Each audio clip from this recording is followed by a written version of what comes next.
Hello everybody, welcome back to TwitCast. I'm your host John Bob, and today we have a very special guest. Everyone, say hello to uprDee, or Super D's nuts, as I like to say. No, just kidding. That's just a little joke. How you doing today? I'm good. How about you, man? I'm good. I'm great. Thank you. Yeah, I'll just call you D for short. That sounds nice. Curious, how'd that name come about? Is there a history behind that?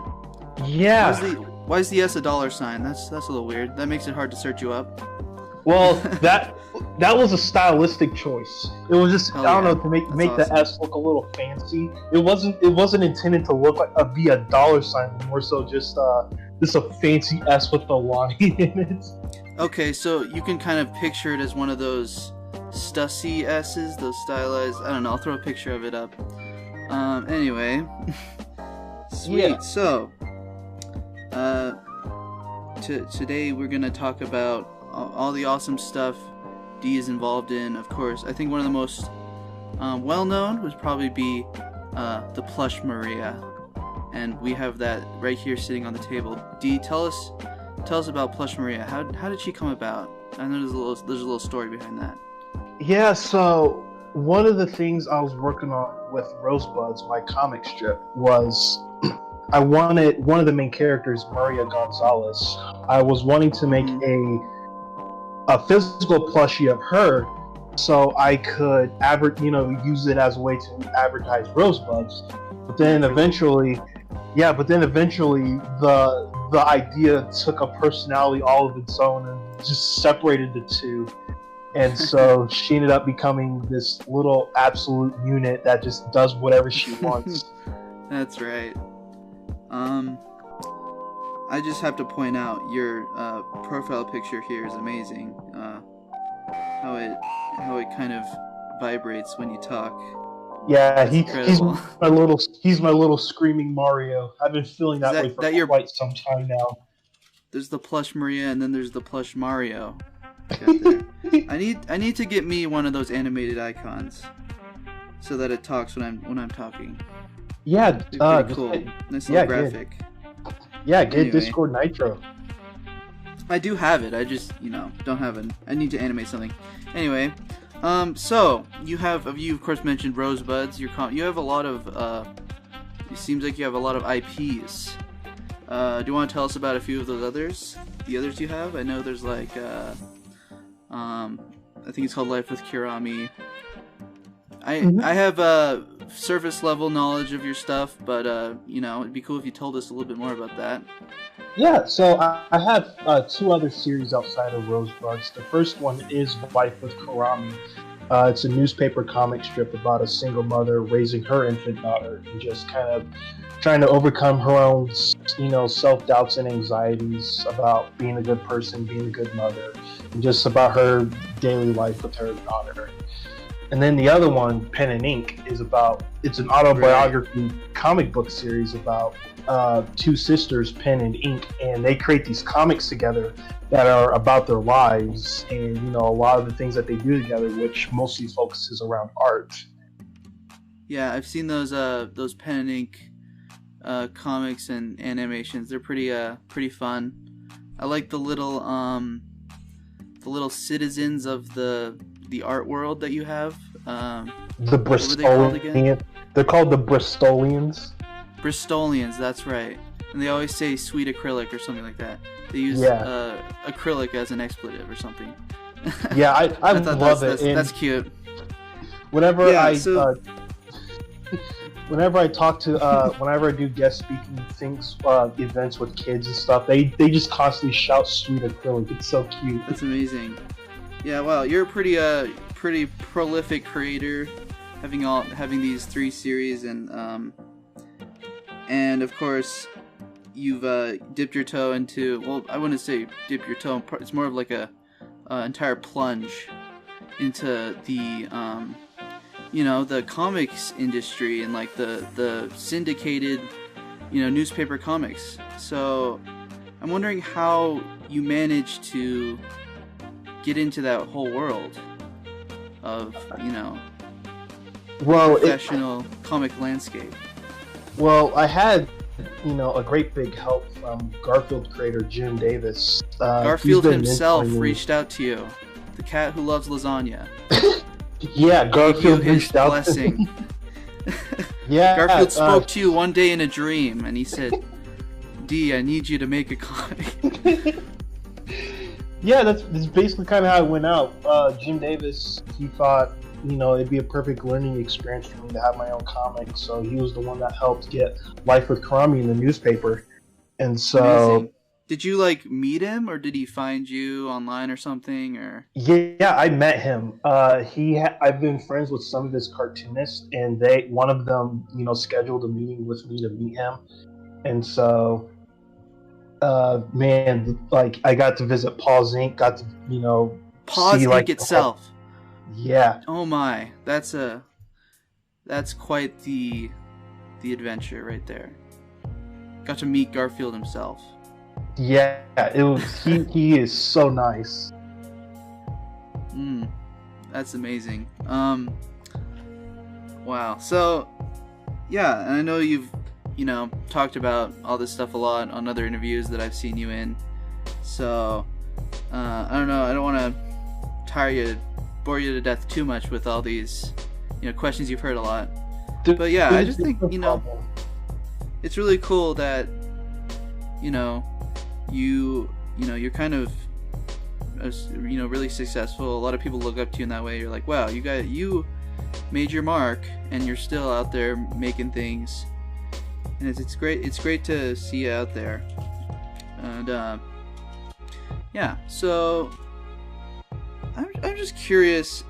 How long have you been into art and creating? How'd you get into it?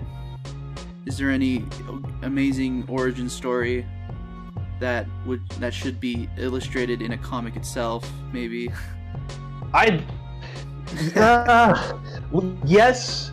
I think it would be a bit too heavy-handed for this TwitCast, so I'll sum it up pretty well.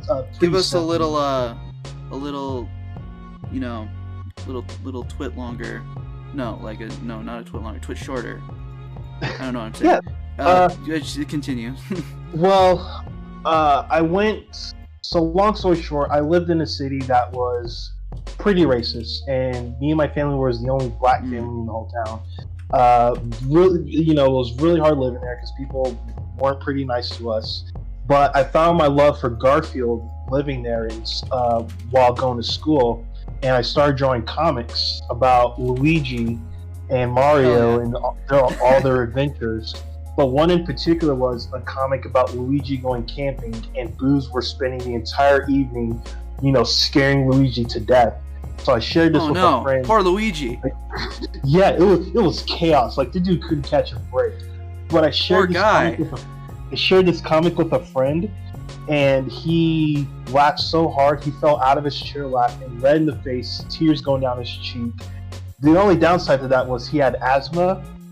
But oh no! You killed a poor kid over a Luigi comic? Almost. And I didn't know that at the time. I just knew that I made someone super happy with something I did. So that's been my life mission. You made something so funny, it almost ended a human life. Yes. That is power levels off the charts, over 9,000. That's incredible. Yeah, I started making comics in, middle school, even before that. So yeah, I'm kind of in the same boat. I think a lot of us, there's a lot of joy in entertaining those around you, and that's kind of where an artist gets their start of this is your first audience. It might be your classroom. I actually made these little comics back in 6th grade and onward, and it was about my class, and we all had superpowers. So that's kind of where I got my start. That's where John Bob first showed up. And so yeah, I think it's really interesting seeing all these artists and creators. That's kind of where they got their start, making it for their friends and family. Yeah. No, at that point you're like, no, I need to reach out. The world needs to see this. I can't just keep it to my friends and family. And that's, that's where the internet comes in, and it makes it really easy for someone to share with the world. And I think that's a great technological advancement in our times. Absolutely. Oh, absolutely. And I've been trying to, take good advantage of that. And it's cool to see that you're doing that too. Definitely. It's it's the best outlet for me right now. You're doing that too, and I think that's great. You had your foray into the professional world, like through newspapers, and you're also keeping up to date with the technological sharing. And so definitely. So I've seen, I've been following you on Twitter, seen some of your interesting takes, and I think that, there's something to talk about here. I often talk about, our experiences with people on Twitter and how that's often, positive, but, it's negative a lot of other times. It brings to mind that you made a pretty popular comic kind of recently, and forgive me if I misquote, but it's basically someone says something that's kind of, sincere and heartfelt, but like the person uses a pretty stock meme response, and then they just kind of look at them horrified. And I'll throw that up on screen right now, but I think that probably sums up maybe your interaction online. Would you say that? More or less.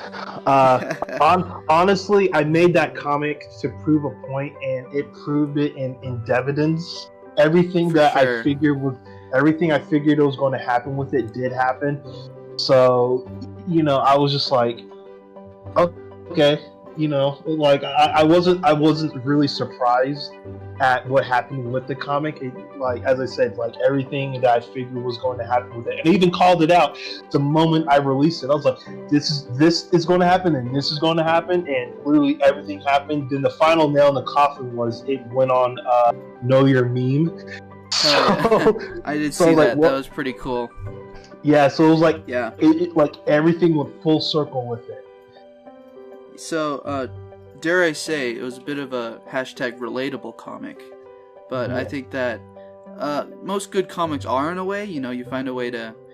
This rings true with a lot of people, and I think that it's kind of interesting how, in the age of, like I said, the technological advancement, the sharing of ideas, we're the most connected as our species have ever been, and yet we can't seem to connect deeply in any way. It's all meme responses. It's all that one Doge meme, and he says you're horny, or it's the same copy paste kind of thing. And it's kind of sad. I agree. I will. So this is a D professional advice or opinion or whatever. I'll take out my pen and paper and I'll write that down. So one of the things that I've been, for studying with comics and even doing my own comics is that there's two different types of humor. There's humor with relatable characters, and then there's relatable humor. And so one of the things that most people kind of attach themselves to is the relatable humor, meaning that, you can make you can make a super stock character and have them say literally whatever you want, and people will relate to that because they can self-insert themselves into that character. Whereas I sure hate Mondays. I sure hate, I don't know. I sure love lasagna. No, I'm just kidding. No, Jim Davis kind of, said that. I mean, really. And so we're all Garfield deep down. We all are. Who doesn't love a nice steamy plate of lasagna? But and you see the relatable, I think Shen Comics is often, if you know about him, he's often thrown into that, that's a totes relatable comic. And it's interesting. I've often heard that, relatable comedy is the death of comedy. And I don't know about that. That's kind of I feel like there's a lot of modifiers that need to be applied to that. Mm-hmm. Like you were saying, there's two different kinds of relatable content. So yeah, it's interesting because everything needs to be, relatable enough to be, people can project themselves onto it, but at the same time, it can't just be a blank slate that, needs to have a little bit of, personalization. Right. To it, of course. Yeah, no, yeah. Exactly. And so, yeah. That's all you need, guys. Awesome. Well, we had a great conversation today. I think we're kind of running out of time here. I don't know if there's anything else you wanted to throw in last minute, but I think we had a really interesting conversation today. Yeah. Honestly, for the people listening, just continue loving what you do. Continue loving the people that are around you. We're all in this in the long run. So let's just, keep, lifting each other up. Couldn't have said it better myself. That's beautiful words of wisdom from the D himself. Ladies and gentlemen, thank you so much for watching, and we'll see you next time. See ya.